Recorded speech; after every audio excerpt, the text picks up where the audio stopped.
News. Now, the year 2023 saw massive consolidations, mergers and acquisitions in the banking sector.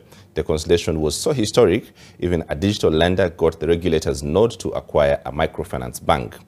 But one of the key acquisitions in the year was Mayfair Bank's takeover by Egypt's largest private and commercial bank, Commercial International Bank, CIB. So just what opportunity does a bank cross-listed in 3 global exchanges see in East Africa?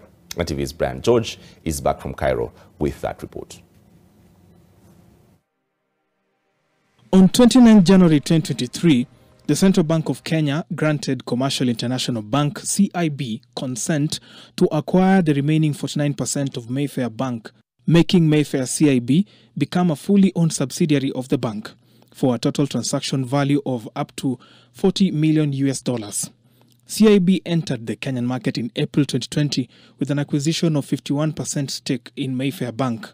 Interestingly, CIB Kenya's target market is the middle class, who despite having an increasingly lean paycheck due to the increased territory deductions, the lender bets majorly on. CIB Kenya's bet on the middle class emanates from a fairly well-addressed mass market needs by other lenders operating in the market. I think it's no secret that the Kenyan market is one of the most advanced digitally on the continent.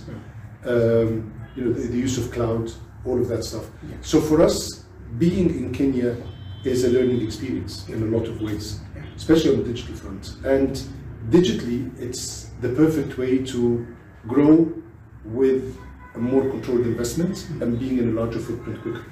Mr. Abaza believes no bank enters a market to be a market leader, and CIB Kenya is not competing with other established lenders.